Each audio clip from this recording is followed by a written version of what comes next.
So hello, welcome. This is another Line Brand on the Record. This is actually the first Line Brand on the Record that we've shot really like post-pandemic, and the first one that we've shot at 1212 Avenue K in the new Nashville Cafe where we are now. And I'm Jonathan Blackwell, managing partner of all things Nashville with my wife Angela Nash-Blackwell, who's just off camera.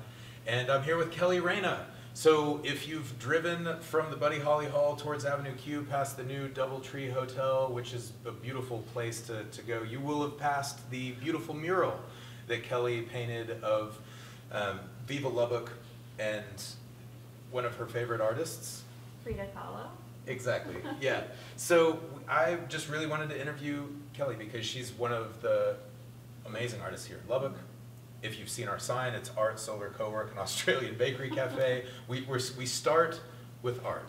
Right. And I just wanted to ask Kelly some questions, like, for instance, Gray Edges Painter is how she's known, and we want to know why Gray Edges. Okay, Gray Edges. So I've had this name for quite some time now, but it started when I was living in Ann Arbor, Michigan. I moved there in 2012 and lived there for a few years, and I was doing some work for the Ann Arbor Art Center for their gift shop, and essentially what I was painting for them were little egg portraits, or miniature egg portraits, and food paintings. And I decided that painting the edges of those tiny canvases black would be too harsh, and then leaving them white would feel unfinished. So I painted them gray, and I found that gave them a really delicate feel. And I really liked the whole sentence of that, painting the edges gray, so gray edges. And, you know, simply put, that's where it came from, Gray Edges. And I started to pen that name as Gray Edges Painter, part of my email address, Gray Edges Painter. And that was my first Facebook page, was Gray Edges. And it was kind of funny because I'd have some friends saying, "Are you Gray?" Be like, "Yeah, that's me." First name Gray, last I'm Gray. name Edges. Right. Yeah, yeah. So, so I liked it, and I've kept it. So. Yeah, yeah, and that's it's turned into a lot of things. It's a flexible name that lends itself to a lot of meanings as well, even though it started as something really literal and functional and aesthetic, turned into a lot of things. So it's been nice.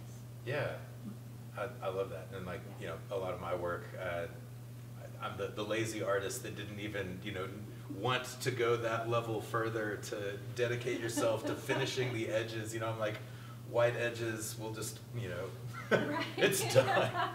No, but yeah, so you should be very grateful that Kelly, you know, takes her art that seriously. And I mean, we're going to get into that too, like the seriousness of art and the value that it can have for like you in your life and for other people. Mm-hmm.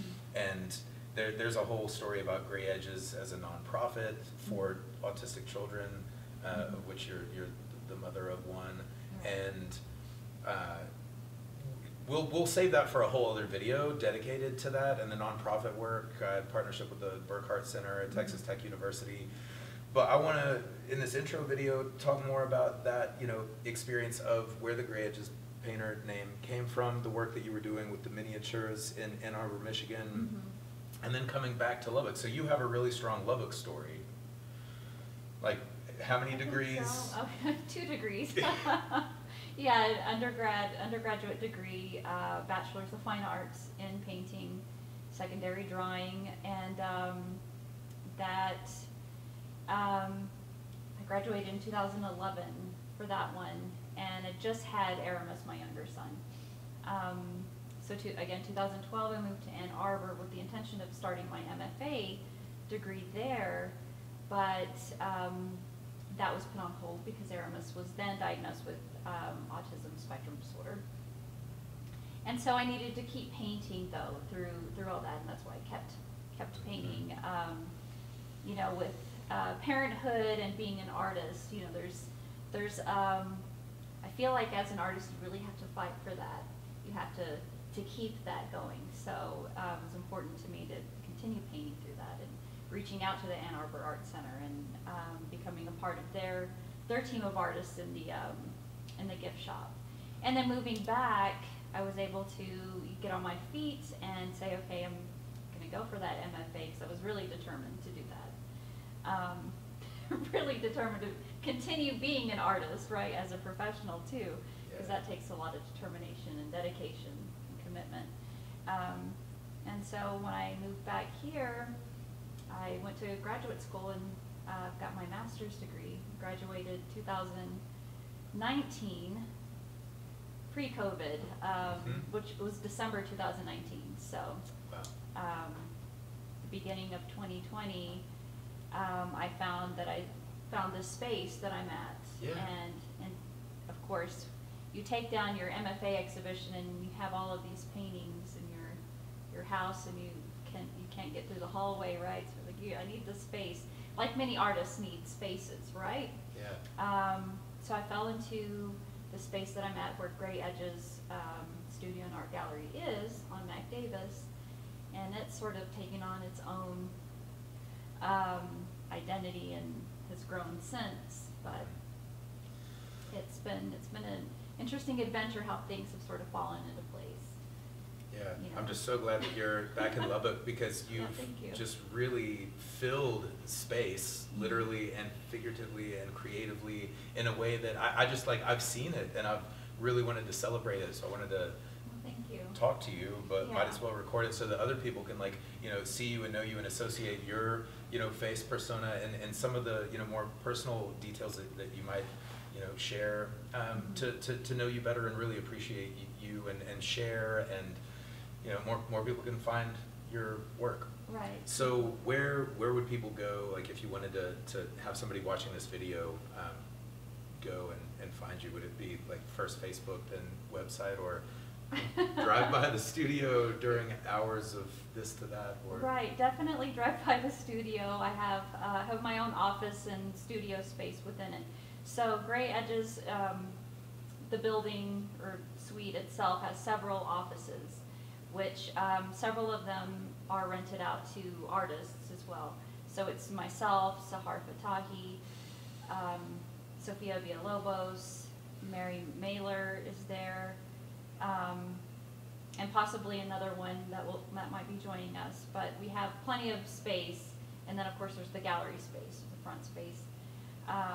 But of course, okay, so you can find me there, of course, and then you can find my work at the Tamale Lady in Wolford. Nice.